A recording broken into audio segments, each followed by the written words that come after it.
Alright, here we go, the complex side of the foot. Alright, the first thing we're going to talk about is the bones of the foot. Okay, 26 bones, not including the sesamoid bones, but of the lower leg, this is not part of the foot, but the lower leg bones are important to know.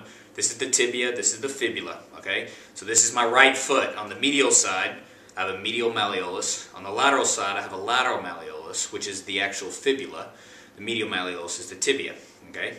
Underneath that, we have the talus bone. This bone doesn't have a muscle attachment, so it kind of goes where it's driven from bottom and above. If you see this talus, okay, it forms a junction between the fibula and the tibia, which is the ankle mortise or the ankle joint or the talocrural joint. That's this joint right here. It basically has flexion and extension. Okay. Below the talus, we have the calcaneus, the heel bone. Okay, the calcaneus and the talus form the subtalar joint. Okay, that's the subtalar joint right under there. Okay, attached to the talus right here is the bone right here called the navicular. Okay, the talonavicular joint is one of the mid-tarsal joints. Okay, the mid-tarsal joint is actually two joints. Talonavicular on the medial side, and if you go over here, this bone right here is the calcaneal cuboid. Okay. That forms the lateral side of the mid-tarsal joint. So the talonavicular joint and the calcaneal cuboid joint are the mid-tarsal joint.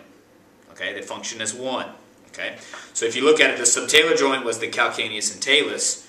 The mid-tarsal joint was the navicular and cuboid and the calcaneus and talus. So you can see how the subtalar joint and the mid-tarsal joint are intertwined there. Okay, now moving on, these three bones right here, these are called the cuneiforms. Okay, you have a medial, intermediate, and lateral cuneiform. Okay, they correspond with the first, second, and third metatarsals. Okay, the cuboid is connected to the fourth and the fifth metatarsals. Okay, so if we talk about the first ray and fifth ray, the fifth ray is basically the fifth metatarsal.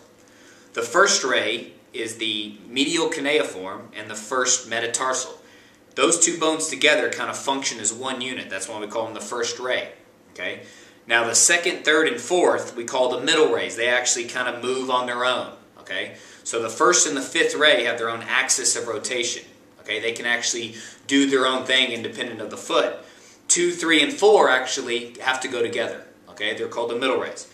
Then down here you have your phalanges, your proximal phalanxes, your intermediate phalanxes, and your distal phalanxes. Okay. So this first one right here is called the first MTP joint. Okay, that's between the metatarsal and the proximal phalanx of the first ray, basically here. Okay, these little things under here are called your sesamoid bones. What they do is this first ray, the ball of the first metatarsal, is slightly below the second. Okay, so when we start loading the foot and this big toe starts to bend, these sesamoid bones are connected to the flexor hallucis longus. They're basically inside the flexor hallucis longus. So when you load that, you stretch that muscle, these sesamoid bones actually stack on top on the distal end of the first metatarsal, actually lengthening the first metatarsal to keep it onto the ground.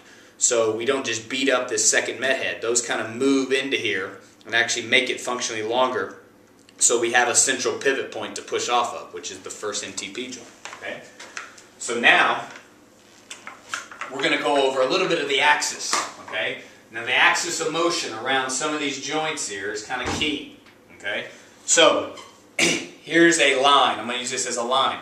If I have a superior-inferior axis, motion occurs around this way, so in the transverse plane. If I have an axis that's coming right at you, anterior-posterior, motion will go around that axis. Okay? That means it will be in the frontal plane.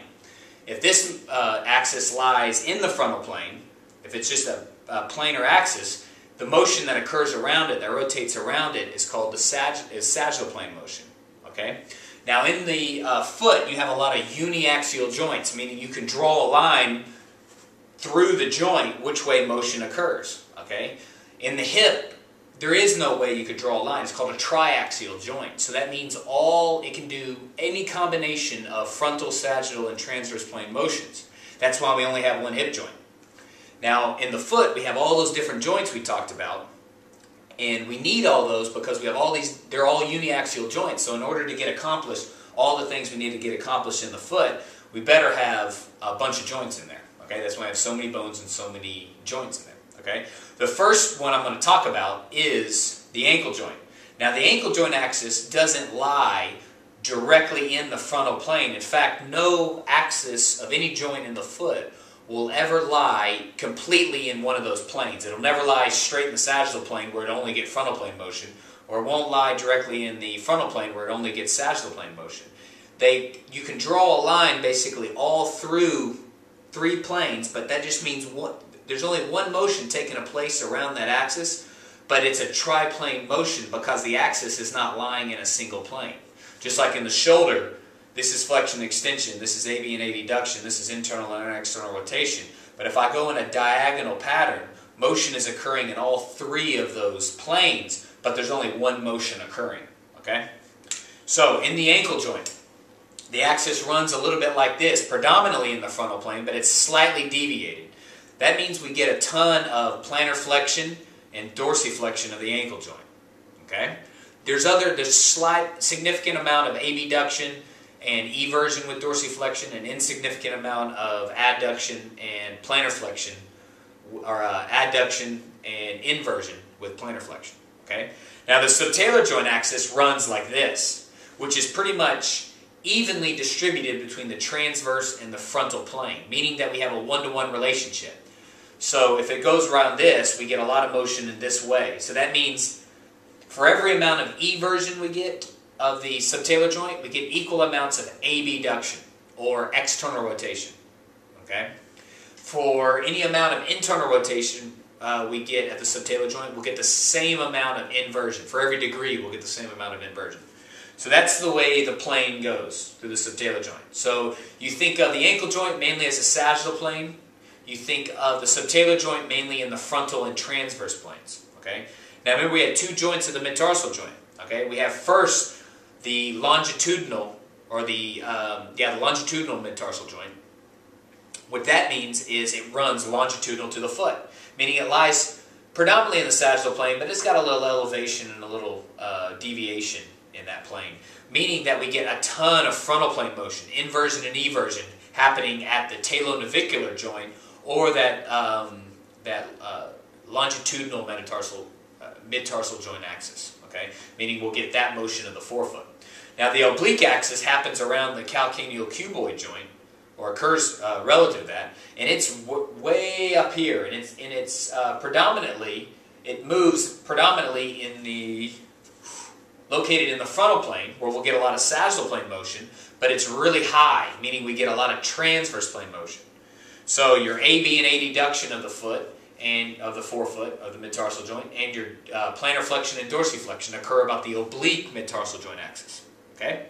The first ray joint axis happens like this, occurs like this. So a lot of sagittal plane motion, because our first ray dorsiflexes and plantar flexes.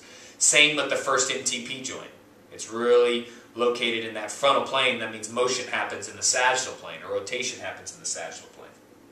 Okay? So that's just a quick little complex side of the foot. I'm going to go over a little bit about the motions of the foot here in just a minute in another webcast, and then we'll do orthotic considerations. All right?